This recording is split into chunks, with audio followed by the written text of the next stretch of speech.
Good afternoon, welcome to good health.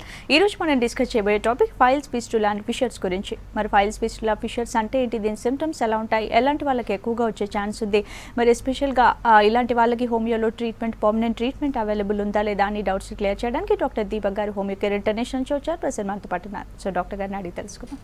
Hello doctor గారు. నమస్తే అండి. సో మరి ఫైల్స్ ఫిషర్స్ చాలా మంది సఫర్ అవుతూ ఉంటారు కాబట్టి ఫైల్స్ అంటే ఏంటి, దీని సిమ్టమ్స్ ఎలా? అండి, సో పైల్స్ అంటే ఇది రక్తనాళకి తర్వాత మలద్వారం దగ్గర ఉన్న లోపల కండరాలు వీటిలో మనకి ప్రాబ్లమ్స్ వస్తూ ఉంటాయన్నమాట. సో ఈ కండిషన్స్ మనం చూసుకుంటే దీర్ఘకాలికంగా ఈ ప్రాబ్లం అనేది ఉండిపోవటం, ఎన్నిసార్లు ఆపరేషన్ చేసినా మళ్ళీ రికరెంట్గా రావటము, అరుగుదలలో లోపాలు, తర్వాత మలబద్ధకం ముఖ్యమైన కారణాలుగా మనకి చూస్తూ ఉంటాము.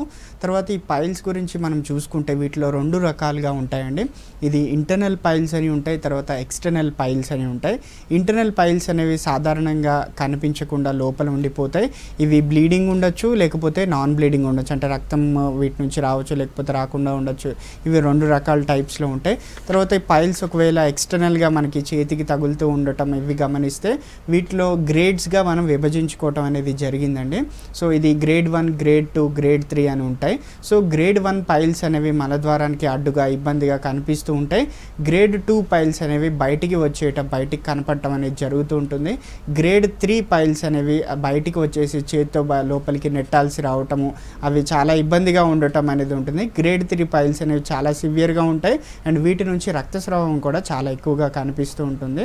కాబట్టి ఇలాంటి కండిషన్స్ కూడా మనం విభజించుకోవటం వల్ల పేషెంట్ ఏ స్టేజ్లో ఉన్నారు, ఎలాంటి ట్రీట్మెంట్ ఇవ్వటం, దాన్ని బట్టి మనకి కంప్లీట్గా ఈ ప్రాబ్లమ్స్ తగ్గేలాగా, ఫర్దర్గా పెద్ద ప్రాబ్లమ్స్ కాకుండా, ఈ పైల్స్ నుంచి ఎక్కువగా రక్తస్రావం కాకుండా, తర్వాత పేషెంట్ జీవనశైలి ఎలా ఉంది, ఏవి కారణాలుగా ఉంటున్నాయి, ఇవి వెంటనే కరెక్ట్ చేసుకుంటే ఇలాంటి ప్రాబ్లమ్స్ నుంచి డెఫినెట్గా మనం పేషెంట్ని కాపాడొచ్చండి. రైట్. ఎలాంటి వాళ్ళలో ఎక్కువగా ఫైల్స్ వచ్చే ఛాన్స్? సో ఈ పైల్స్ అనేవి మామూలుగా ప్రతి మనిషిని మానసికంగా, తర్వాత శారీరకంగా 2 రకాలుగా చాలా ఇబ్బంది పెడుతూ ఉంటాయి. తర్వాత ఇవి జీవనశైలి ఎక్కువగా ప్రధాన కారణంగా చూస్తుంటామండి. ముఖ్యంగా చెప్పుకోవాలంటే సెడెంటరీ లైఫ్ స్టైల్స్ అంటుంటారు, అంటే ఒకే ప్లేస్లో కూర్చొని గంటల తరబడి పని చేయటం, సరైన శారీరక శ్రమ లేకపోవటం అనేది ముఖ్యమైన కారణాలుగా ఉంటాయి. తర్వాత ఎక్కువగా ఆల్కహాల్, బియర్ ముఖ్యంగా ఎక్కువ తాగే వాళ్ళకు కూడా ఈ పైల్స్ అనే సమస్యలు వస్తుంటాయి. ఫర్దర్గా ఈ రక్తనాళాల గురించి మనం మాట్లాడితే వీటిలో రక్తనాళాల్లో ఏవైతే ఎలాస్టిన్ అనే ఈ పదార్థం ఉంటుందో ఇది కంటిన్యూస్గా కాన్స్టిపేషన్ వల్ల, లేకపోతే మోషన్ అనేది గట్టిగా రావటం వల్ల, పేషెంట్ చాలా ఎక్కువగా ప్రెషర్ ఇవ్వటం, ముక్కటం వల్ల కూడా ఈ ఎలాస్టిన్ అనేది కోల్పోవటం, దీని ద్వారా ఈ పైల్స్ లాగా ఫామ్ అయిపోవటం అనేది జరుగుతూ ఉంటుందన్నమాట. సో ఈ ప్రకారంగా మనం చూసుకుంటే పేషెంట్స్ ఎక్కువగా ఫైబర్ ఎక్కువగా ఉన్న ఫుడ్ అనేది తీసుకుంటే చాలా మంచిదండి. సో ఈ పీచు పదార్థం ఉన్న ఆహారం మనకి డైలీ లైఫ్లో రోజు తినే ఆహారం ఇంక్లూడ్ చేస్తే ఇలాంటి సమస్యలు రాకుండా, తర్వాత మానసికంగా, తర్వాత శారీరకంగా కూడా వ్యాయామం చాలా ఇంపార్టెంట్ అనమాట. కాబట్టి ఇలాంటివన్నీ పాటిస్తూ ఉంటే ఫర్దర్గా ఈ సెడెంటరీ లైఫ్ స్టైల్లో ఉన్న వాళ్ళకు కూడా ఫ్యూచర్లో రాకుండా, ఉన్నవారికి కాంప్లికేషన్స్ లేకుండా చిన్నగా తగ్గిపోయేలాగా మనకి డెఫినెట్గా హెల్ప్ అవుతాయి అన్నమాట. రైట్. ఇన్వెస్టిగేషన్స్ ఎలా ఉంటాయి అండి? సో ఇన్వెస్టిగేషన్స్ అనేవి ముఖ్యంగా మనకి ప్రోక్టోస్కోపీ అంటారు, తర్వాత సిగ్మాయిడోస్కోపీ అంటుంటారండి. సో వీటిలో మనకి డిగ్రీ ఎలా ఉంది, ఎలాంటి కండిషన్స్లో ఉన్నాయి, తర్వాత ఇవి పైల్స్ అయినా, లేకపోతే ఏమైనా క్యాన్సర్, లేకపోతే ట్యూమర్స్ లాగా ఉన్నాయా, లేకపోతే ఇతర అల్సర్స్ వల్ల ఏమన్నా వస్తున్నాయా, లేకపోతే క్రాన్స్ డిసీజ్ అని ఉంటుంది, ఇలాంటివి మనం డిఫరెన్షియేట్ చేసుకోవచ్చండి. తర్వాత ఇన్ఫెక్షన్స్ ఇలాంటివి కూడా మనకి పేషెంట్ ప్రోన్ అవ్వకుండా రక్త పరీక్షలు, సరైన ఎగ్జామినేషన్స్ కూడా చేసుకొని వ్యాధి నిర్ధారణ చేసుకొని దానికి తగిన ట్రీట్మెంట్ అనేది మనకి దగ్గర దొరుకుతుంది అనమాట. రైట్. మన కాలర్ రెడీగా ఉన్నారు, సూరిబాబు గారు రాజమండ్రి నుంచి. హలో, నమస్తే సూరిబాబు గారు. మాట్లాడండి డాక్టర్ గారు, ప్రాబ్లం చెప్పండి. హలో, నమస్తే, చెప్పండి సార్. అదే నాకు 10 రోజుల నుంచి సార్, చెప్పండి. 10 రోజుల నుంచి చాలా ఇబ్బందిగా ఉంటుందండి. ఓకే అండి, ఈ ప్రాబ్లం ఏమవుతుందండి? అంటే మోషన్కి వెళ్ళినప్పుడు నొప్పిగా ఉంటుందండి. ఓకే అండి, ఎన్ని సంవత్సరాలుగా ఈ ప్రాబ్లం ఉంటుందండి మీకు? ఒక వారం రోజులు బ్లడ్ పడిందండి, తర్వాత బ్లడ్ తగ్గినా కొంచెం నొప్పి తగ్గట్లేదండి. అది ఫైన్ చూడు అండి. పిలకల కింద వచ్చినట్టు ఉన్నాయండి. ఓకే అండి, ఫైన్ అండి. సో మీ సమస్యని దీన్ని ఎక్స్టర్నల్ బ్లీడింగ్ పైల్స్ అంటుంటారండి. సో ముఖ్యంగా ప్రతి పేషెంట్ ఇలాంటి సమస్య ఉన్నప్పుడు ఎక్స్పీరియన్స్ అయ్యే లక్షణాలు ఏంటంటే ఎక్కువగా దురదగా ఉండటము, మండటము, తర్వాత ఎక్కువగా వ్యాధి తీవ్రత ఎక్కువగా ఉన్నప్పుడు సరైన ట్రీట్మెంట్ తీసుకున్నప్పుడు చాలా కూర్చోలేకపోవటం, నించోలేకపోవటం అనే పరిస్థితి కూడా ఎక్కువగా జరుగుతూ ఉంటుందన్నమాట. ఈ పైల్ సమస్యని సరిగ్గా పట్టించుకోకపోవటం వల్ల రక్తస్రావం ఎక్కువ అవ్వటం, పేషెంట్ రక్తహీనతలోకి వెళ్ళిపోవటం కూడా జరుగుతుంది. సో దీనికి సరైన ఆహారం, తర్వాత వ్యాయామ పద్ధతులు, సరైన ట్రీట్మెంట్ తీసుకుంటే ఈ ఎక్స్టర్నల్ బ్లీడింగ్ పైల్స్ అనే ఈ సమస్య డెఫినెట్గా తొలగిపోతుందండి. ఈ సమస్యని ఇలానే వదిలేసి నొప్పి ఉంటుంది కాబట్టి నొప్పి మాత్రలు, బ్లీడింగ్ వస్తుంది కాబట్టి రక్తం తగ్గటానికి టాబ్లెట్లు వేయటం ఇలాంటివి వేసుకుంటే టెంపరీ సొల్యూషన్స్ దొరుకుతాయి తప్ప శాశ్వత పరిష్కారం ఉండదు. కాబట్టి లోపల ఉన్న కారణాలకి మనం ట్రీట్మెంట్ ఇస్తాం కాబట్టి టెంపరీగా ఈ ప్రాబ్లం తగ్గిపోయి చిన్న చిన్నగా మార్పులు, శాశ్వత పరిష్కారం, తర్వాత మళ్ళీ లైఫ్లో ఇలాంటి సమస్య మీకు రాకుండా మన హోమియో కేర్లో ట్రీట్మెంట్ అనేది మీకు దొరుకుతుందండి. రైట్, మన కాలర్ రెడీగా ఉన్నారు. వీరన్న గారు వరంగల్ నుంచి. హలో. హలో, నమస్తే వీరన్న గారు. సార్ నమస్తే సార్. నమస్తే అండి, చెప్పండి. సార్ నాకు పైల్స్ ఉన్నాయి సార్. ఓకే అండి, ఎంతకాలం నుంచి? ఇన్నర్ పైల్స్ అని చెప్పారు సార్ ఒకసారి ఫైన్ అలోపతి కనెక్ట్ అయితే. ఓకే అండి, ఫైన్ అండి. మీకు ఇబ్బందులు ఏమవుతున్నాయి చెప్పండి. ఇబ్బందులు ఏమవుతున్నాయండి పైల్స్ వల్ల? ఓకే అండి. సో ఈ ఇంటర్నల్ పైల్స్ అని చెప్తున్నారు మీరు. సో ఈ ఇంటర్నల్ పైల్స్ అనేవి ముఖ్యంగా ఫస్ట్ స్టేజెస్లో పేషెంట్ ఐడెంటిఫై చేసుకోవడానికి చాలా ఇబ్బందిగా ఉంటుంది. తర్వాత ఈ ప్రాబ్లం, ఈ నొప్పి, తర్వాత మోషన్ అనేది ఫ్రీగా రాకపోవటం అనేవి ముఖ్యమైన కారణాలుగా ఉంటాయి. కాబట్టి ఇవి ఇంటర్నల్గా ఉండటం వల్ల పేషెంట్కి తెలియకపోవటం, ఈ నొప్పి కానీ లేకపోతే మంట కానీ ఎందువల్ల వస్తున్నాయో తెలుసుకోలేకపోవటం అనేది జరుగుతూ ఉంటుంది. సరైన ఎగ్జామినేషన్లో ఇలాంటి ఫస్ట్ స్టేజెస్లోనే ఈ లక్షణాలని మనం గుర్తించుకొని దగ్గరలో ఉన్న డాక్టర్ని కలిస్తే అవి ఎలాంటి ప్రాబ్లమ్స్ ఉన్నాయి, అవి ప్రాబ్లమేనా లేకపోతే ఆహార పద్ధతుల్లో ఏమన్నా ప్రాబ్లమ్స్ వచ్చాయనేది చూసుకొని మీకు ట్రీట్మెంట్ చూసుకుంటే ఇవి ఇలా దీర్ఘకాలికంగా మారకుండా తర్వాత ఇంత ప్రాబ్లం తెప్పించకుండా ఉంటాయండి. కాబట్టి మీకు ఇంటర్నల్ పైల్స్కి మనకి సరైన వ్యాయామం ఏం చేయాలి, తర్వాత ఆహార పద్ధతులు ఎలా పాటించాలి, దీనికి వైద్యం కూడా మన హోమియో కేర్లో డెఫినెట్గా మీకు దొరుకుతుందండి. సో దగ్గరలో ఉన్న బ్రాంచ్ని కలిస్తే మీకు ఎగ్జామినేషన్స్ చేసుకొని ఫర్దర్గా ఏంటి అనే ప్రాసెస్ ప్లాన్ అనేది మీకు చెప్తారన్నమాట. రైట్ డాక్టర్ గారు, పైల్స్ని కేర్లెస్ చేస్తే ఎటువంటి అనారోగ్యాలు దారితీసే అవకాశం? సో ఈ పైల్స్ అనేది పట్టించుకోకపోవటం వల్ల కొద్దిగా బయటికి వచ్చిన ఈ రక్తనాళాలు ఇంకా అలా వదిలేస్తే బయటికి ఇంకా ఎక్కువ రావటం, తర్వాత రెక్టమ్ ప్రొలాప్స్ అవ్వటము, తర్వాత ఇన్ఫెక్షన్ అవ్వటం, ఇన్ఫెక్షన్ వల్ల తరచూ పేషెంట్కి జ్వరం రావటము, తర్వాత ఈ రక్తనాళాలు బయట ఉండటం వల్ల మలం ద్వారా ఏదైతే బ్యాక్టీరియా తర్వాత ఇన్ఫెక్షన్లు అనేవి వెళ్ళి పేషెంట్కి తరచూ జ్వరం రావటము, నీరసంగా అయిపోవటము, ఇన్ఫెక్షన్లకు గురవటం అనేది జరుగుతుందన్నమాట. సో ఈ బయటికి వచ్చేసిన పైల్స్ని సర్జరీ అనేది ఒకటే శాశ్వత పరిష్కారం కాదు అనమాట. లోపల పేషెంట్ జీవనశైలి, తర్వాత మానసిక స్థితులు మనం చూసుకుంటూ ఎక్కడ పేషెంట్ స్ట్రెస్లో గురవుతున్నారు, ఎక్కడ కారణం ఉంది అనేది చూసుకొని మనం ట్రీట్మెంట్ ఇచ్చుకుంటే ఇలాంటి కాంప్లికేషన్స్లోకి వెళ్లకుండా సరైన ట్రీట్మెంట్ అతి త్వరగా మనకి ఇంప్రూవ్మెంట్స్ అనేవి దొరుకుతాయి అన్నమాట.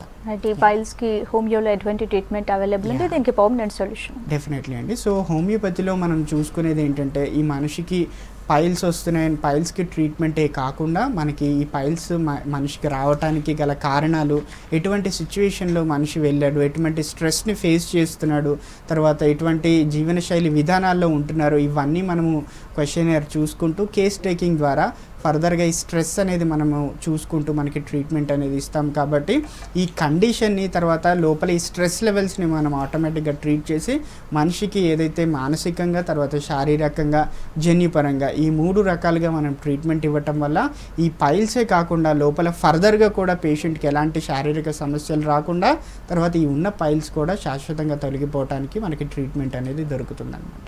రైట్, మన కాలర్ రెడీగా ఉన్నారు. రాహుల్ గారు కాకినాడ నుంచి. హలో. Hello madam. నమస్తే రాహుల్ గారు, మాట్లాడండి డాక్టర్ గారితో. ప్రాబ్లం చెప్పండి. Hello sir, good afternoon sir. నమస్తే అండి, చెప్పండి. Sir good afternoon sir. Good afternoon అండి, చెప్పండి. సార్ ఇది నాకు పైల్స్ సార్. ఓకే, ప్రాబ్లమ్స్ ఏమవుతున్నాయండి, ఇబ్బంది ఏమవుతుంది చెప్పండి.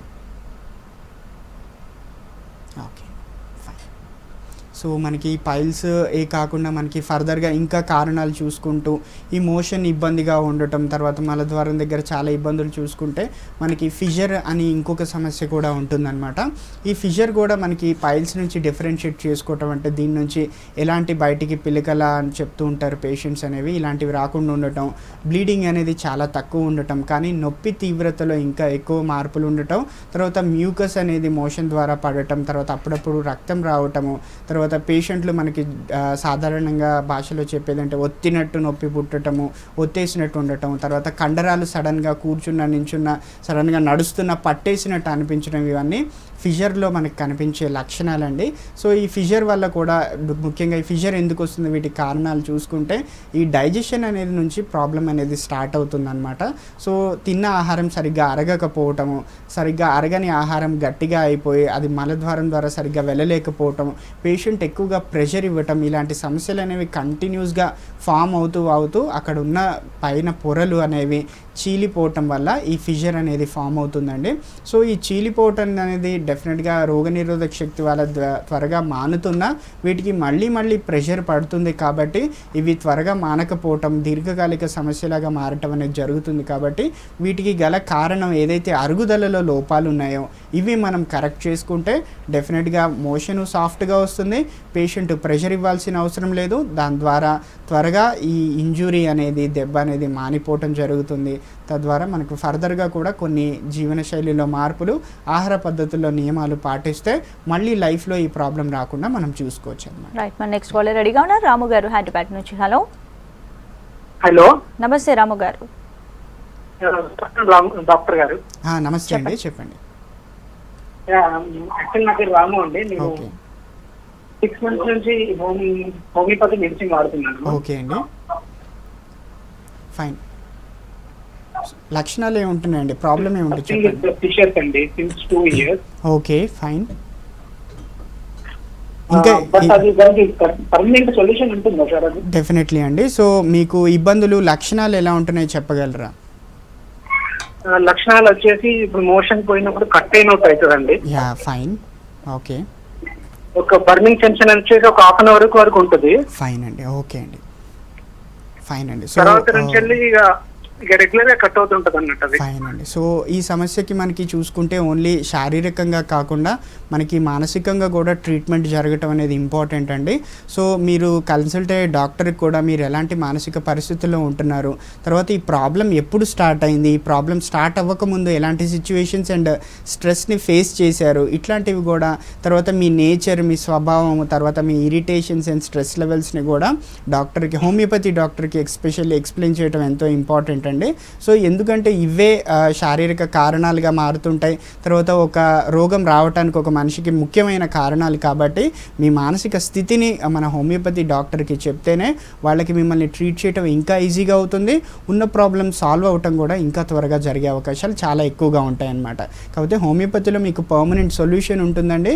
కాకపోతే మీ కండిషన్స్ పూర్తిగా మనకి డాక్టర్కి ఎక్స్ప్లెయిన్ చేస్తూ కొన్ని ఆహార పద్ధతులు, తర్వాత వ్యాయామ చర్యలు తీసుకుంటే డెఫినెట్గా ఈ ప్రాబ్లం నుంచి మీకు మంచి సొల్యూషన్స్ అనేవి దొరుకుతాయి. రైట్, ఇక నెక్స్ట్ ఫిస్టులా విషయానికి వస్తే మరి ఫిస్టులా అంటే ఏంటి, దీని సిమ్టమ్స్ ఎలా ఉంటాయి, ఎలాంటి వాళ్ళకి ఎక్కువగా వచ్చి? డెఫినెట్లీ అండి. సో ఈ ఫిస్టులా మనం చూసుకుంటే ఫస్ట్ స్టార్టింగ్ ఒక పేషెంట్లో రావాలి అంటే ఇది ఒక పస్ట్యూల్ లాగా ఫామ్ అవటము మోషన్ దగ్గర, తర్వాత ఇది పస్తో ఫీల్ అయిపోవటము, తర్వాత చిన్నగా వీటి నుంచి ఎక్కువగా చీము, స్రావం అనేది ఎక్కువ అవ్వటము, లోదుస్తులు కూడా తడిచిపోవటం అనేది జరుగుతూ ఉంటుంది.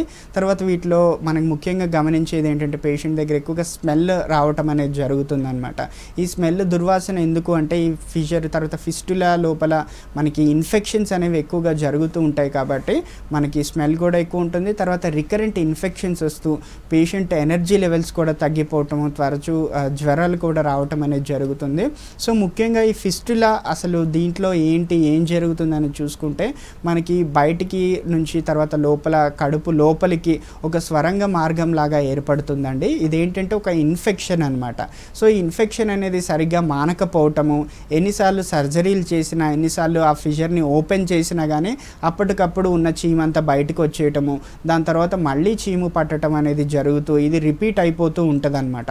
కాబట్టి ఇలాంటి కండిషన్స్కి మనం చూసుకోవాల్సింది ఏంటంటే, ఇంత త్వరగా మానకపోవటానికి రోగనిరోధక శక్తిలో ఎక్కడ అడ్డంకులు ఉంటున్నాయి, తర్వాత ఇంత ఇన్ఫెక్షన్ ఫామ్ అవటానికి పేషెంట్లో ఎక్కడ మనకి కారణాలు దొరుకుతున్నాయి, ఇవి మనం అబ్జర్వ్ చేసుకొని ట్రీట్ చేస్తే ఈ రికరెన్సీ రాకుండా త్వరగా ఈ ఫిస్టులా మానిపోవటానికి, తర్వాత ఈ హై ఎండ్ ఫిస్టులా, లో ఎండ్ ఫిస్టులా ఇవన్నీ జనరల్గా అబ్జర్వ్ చేసుకుంటూ వీటి స్రావంలో మనకి మార్పులు వస్తూ, ఇన్ఫెక్షన్ తీవ్రతలు తేడాలు వస్తూ, తర్వాత మీకు కంప్లీట్ సొల్యూషన్ అనేది ఈ ఫిస్టులాలో కూడా మనకి హోమియోపతిలో దొరుకుతుంది అనమాట.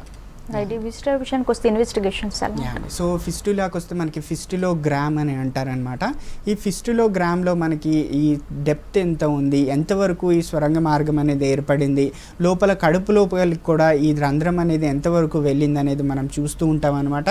సో దీన్ని బట్టి మన తీవ్రతలు తెలుసుకుంటూ ఇది ఎంతవరకు ఎఫెక్ట్ అవుతుంది, ఫ్యూచర్లో పేషెంట్కి ఇంకా ఎలాంటి పరిస్థితులు ఏర్పడతాయి అనేవి మనం ముందే తెలుసుకొని వీటి పరంగా మనకి తగిన ట్రీట్మెంట్ అండ్ జాగ్రత్తలు ఇస్తాం. కాబట్టి పేషెంట్కి ఎలాంటి కాంప్లికేషన్స్ లేకుండా చూసుకుంటాము.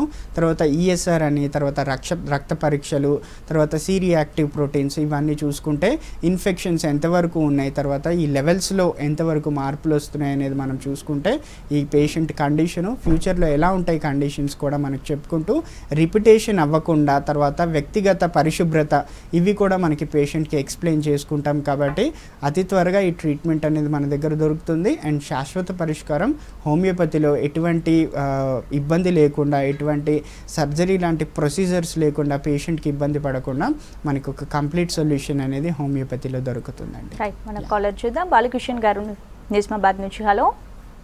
Hello madam. నమస్తే బాలకృష్ణ గారు, మాట్లాడండి డాక్టర్ గారితో. ప్రాబ్లం చెప్పండి.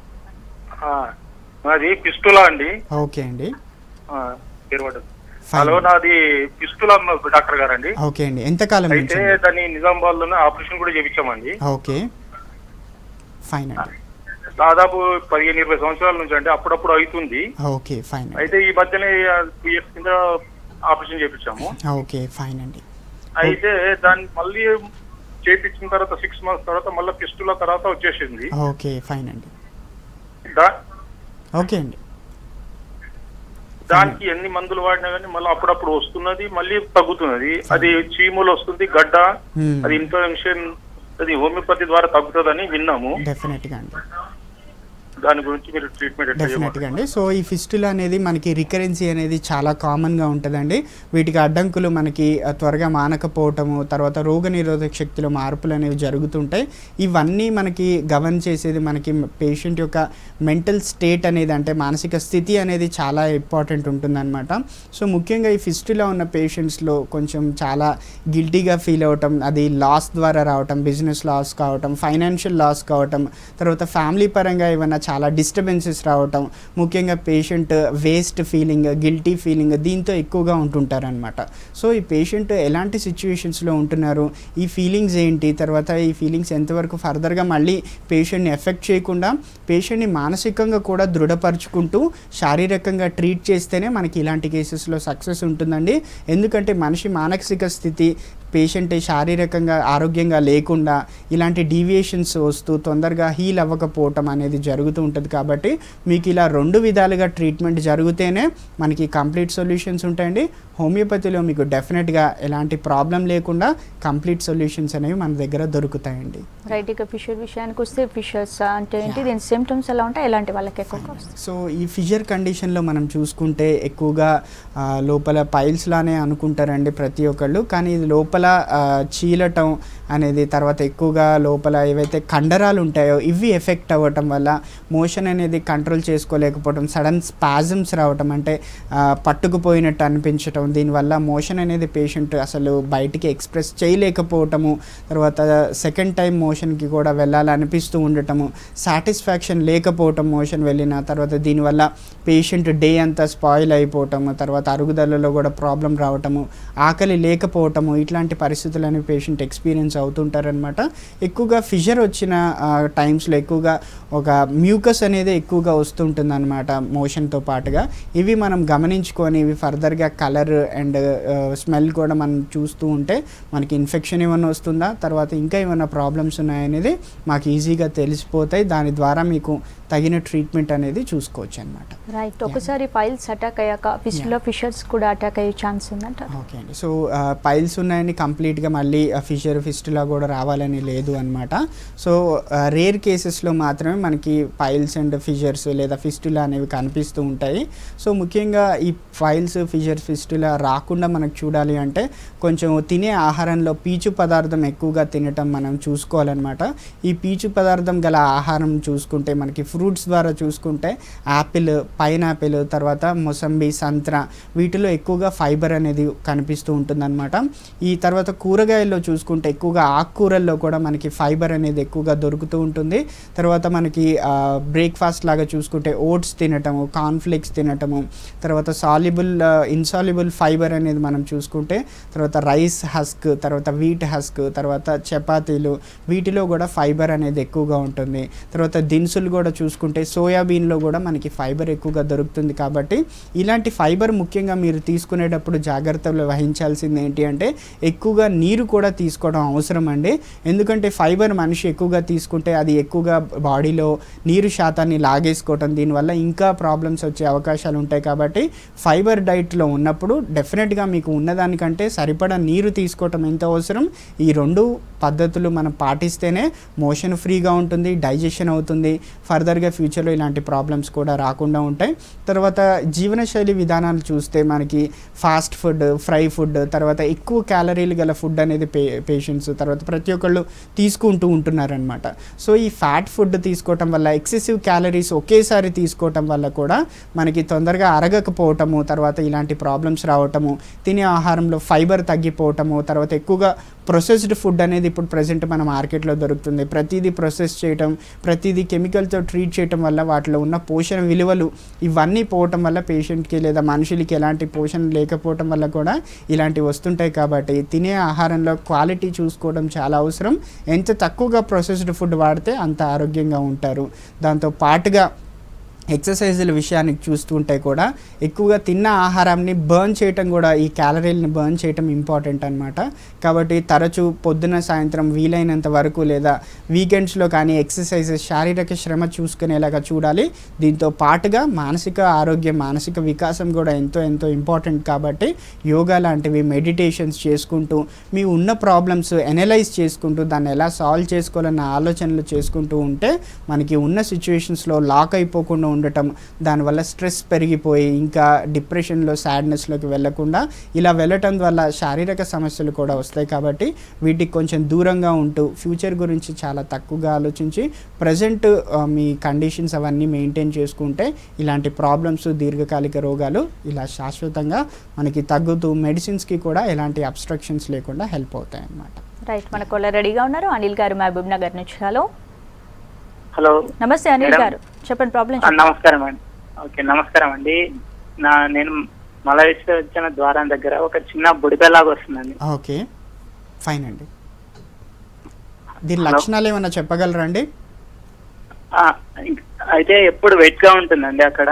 మొత్తం అంటే కాస్త అంటే బ్లీడింగ్ అయితే ఏం లేదు. ఓకే అండి, ఫైన్ అండి. అయితే అది అసలు ఏంటి నాకేం తెలియదండి, అది ఫైల్స్ ఏంటో తెలియదు. ఒకసారి మేము కన్ఫర్మ్ చేసుకున్నాం. సో దీన్నే మనకి ఫిస్టులా అంటారనమాట. సో ఫస్ట్ ఇది బొడిపలాగే ఫామ్ అవుతూ దాంట్ లోపల చీము అనేది ఎక్కువగా ఫిల్ అయిపోయి ఈ బొడిప పగిలి చీము అంతా కారిపోతూ ఉంటుందన్నమాట. సో ఈ స్టేజ్లో మనకి చాలా కాంప్లికేషన్స్ వస్తూ పేషెంట్ కూడా చాలా ఇబ్బందులు అనేవి జరుగుతూ ఉంటాయన్నమాట. సో లోపల ఈ బొడిప వస్తుందంటే ఇన్ఫెక్షన్ లోపల ఎక్కువగా ఉన్నట్టు అర్థం అనమాట.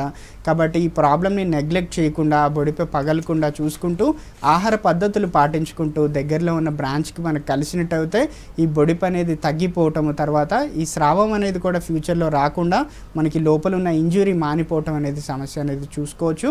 మీ ప్రాబ్లమ్ని ఫిస్టులా అని అంటారండి. దీనికి సరిగిన జాగ్రత్తలు, తర్వాత ఆహార పద్ధతులు, వ్యాయామం అనేది దగ్గరలో ఉన్న డాక్టర్ని కలిస్తే మీకు చెప్తారు. అండ్ పర్మనెంట్ సొల్యూషన్ అనేది మన హోమియోపతిలో ఎలాంటి దుష్పరిణామాలు లేకుండా మీకు జరుగుతుంది అనమాట. Right, thank you doctor, thank you so much. చూశారు కదండి మరి ఫైల్స్ ఫిస్టులా ఫిషర్ విషయానికి వస్తే అన్నింటికి కూడా హోమియోలో పర్మనెంట్ సొల్యూషన్ ఉంది. అలాగే స్ట్రెస్ లెవెల్స్ తక్కువగా మెయింటైన్ చేస్తూ పర్ఫెక్ట్గా లైఫ్ షెడ్యూల్, హెల్త్ విషయంలో కానీ ఫుడ్ విషయంలో కానీ పర్ఫెక్ట్గా మెయింటైన్ చేసినట్టు చాలా వరకు తగ్గించవచ్చు అని డాక్టర్ గారు చక్కగా ఎక్స్ప్లెయిన్ చేశారు. ఇదంటే వాళ్ళ good health. Keep watching V6 News.